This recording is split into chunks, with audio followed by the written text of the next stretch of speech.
कन्या लक्ष्मी होती है, वर विष्णु होता है। आज सीताराम जी मंगल परिणय में बंधने जा रहे हैं कि बड़े बिलोक दंपति अनुरागे, पाँव पुनीत पखारन लागे। आज जनक जी और सुनैना जी ने महाराज दाम्पत्य जीवन में गांठ जोड़ करके सीता जी का हाथ भगवान राघवेंद्र सरकार के हाथ में सौंपा। आगे बाबा तुलसी ने लिखा, भगवान सीता के मांग में सिंदूर दे रहे हैं कि राम सिय सिर सिंदूर देहि, शोभा कहीं न जाए विधि के ही। आज वो भगवान की जो छटा है, मनोहर है, शोभा है, प्यारे कहीं नहीं जा सकती है। महाराज कुशध्वज की जो 3 कन्याएं और हैं, तीनों का विवाह तीनों राजकुमारों के साथ हुआ। भरत जी का विवाह मांडवी जी के साथ, लक्ष्मण जी का विवाह उर्मिला जी के साथ, सुतकीर्ति जी का विवाह शत्रुघ्न जी के साथ। चारों दूल्हा सरकार महाराज भावरे ले रहे हैं। बाबा तुलसी यहाँ की छटा को लिखते हैं कि कुंवर कुंवर कल भावर नहीं, सीताराम जी आज मंडप के नीचे महाराज 7-5 वचन को हार रहे हैं। महाराज जब पत्नी को पति वरण करता है, देवता साक्षी होते हैं, अग्नि साक्षी होती है, वेद पुराणों को साक्षी करके आज राम जी ने सीता को वरण किया है। आज सखियां गा रही हैं क्योंकि महाराज ससुराल में साली का मान, भोजन में थाली का मान, विवाह में गाली का मान, बाग में माली का मान। आज राम जी की सरहज सालियां महाराज, भगवान के विवाह का बारात का भोजन हुआ। राम जी सरकार आखिरी समय में, जिस समय महाराज कुंवर कलेऊ के लिए राम जी गए हैं, तो आज भी हमारी माताएं बहनें गालियां देती हैं बारात को। नाई को, ब्राह्मण को, बारातियों को नाम लेकर के गाली दी जाती है। कहते हैं गाली बिना ससुरारी कैसी। वही गाली जब ससुराल में मिलती है महाराज तो सुनने में अच्छी लगती है और महाराज पैसा भी दिया जाता है गाली सुनने के बाद। आज सखियां गा रही हैं यहां, और गाते गाते जब सखियों ने महाराज ज्यादा गड़बड़ किया, क्या कहा, आज सखियां भगवान को गालियां दे रही हैं। दशरथ जी महाराज ठहाका मार के सुन रहे हैं। कहती हैं कि सखी दे बबुआ जी के गारी ऐसे ना खई है, सखी दे बबुआ जी को गारी ऐसे ना खई है।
तुमसे नेहोरा यही प्रभु जी, तुमसे नेहोरा यही है प्रभु जी। हम लगती है सरहद सारी ऐसे ना कहीं हैं।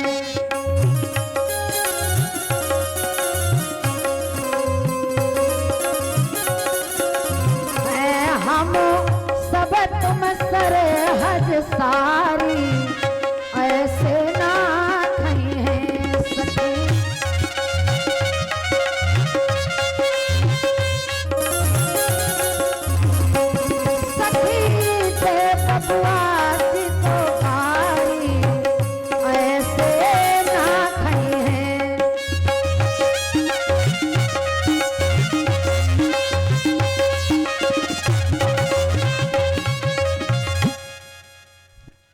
भगवान का विवाह संपन्न हुआ। जो कुल रीति वैदिक रीति है, विधि विधान के साथ सीताराम जी का विवाह मंगल। अब महाराज राम जी की बारात को रहते रहते बहुत दिन बीत गए। यहां तक वर्णन आया है कि राम जी की बारात 2 दिन 4 दिन नहीं महाराज 6 महीने रुकी है जनकपुर में। और वही आदर सत्कार प्रेम जनक जी महाराज रोज करते हैं। महाराज दशरथ जी ने कहा सतानंद जी से, अब हमारी बारात को यहां से विदा करो। किसी के नगर में ज्यादा दिन तक नहीं रहना चाहिए। आज महाराज जैसे जनक जी को बारात के विदाई की सूचना मिली है, भाई बहन सारा रनवास करुणामय हो गया। जिसको जहां सुनाई पड़ रहा है, ऐसा लगता है कि करुण और विरह ने डेरा डाल दिया है। महाराज जनक ने महल में सूचना भेजी है, चारों कुमारियों की विदाई का सामान सजाओ। महाराज सीता जी की आज विदाई हो रही है। जब महाराज बेटी की विदा होती है ना, चाहे कितना कठोर से कठोर पिता क्यों ना हो, आज सामान्य बेटी की विदा नहीं और सामान्य पिता विदा नहीं कर रहा है। महाराज जनक जैसे ज्ञानी आज जानकी को विदा कर रहे हैं। जिन तोता मैना को सीता जी ने पाल पोस करके पढ़ाया था,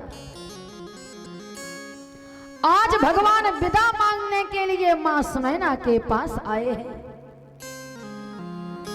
चारों दुल्हनों को सखियों ने सजाया है और सीता जी की विदा हो रही है। माताएं नारी धर्म की शिक्षा दे रही है कि बेटी की पुण्य पुण्य सी गोद कर ले,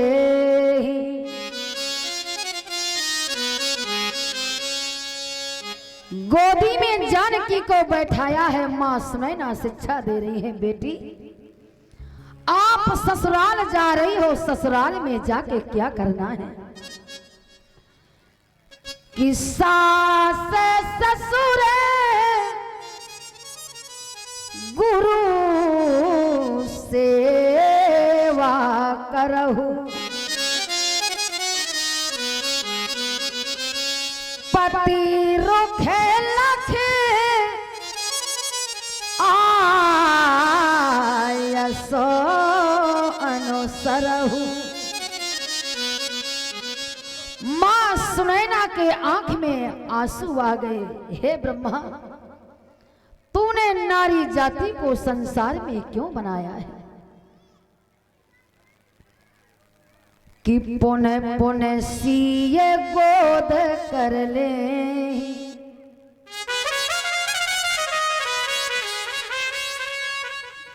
हे बेटी ससुराल में जाती हो, वहां जाने के बाद जानकी सास को मां समझना, ससुर को पिता समझना।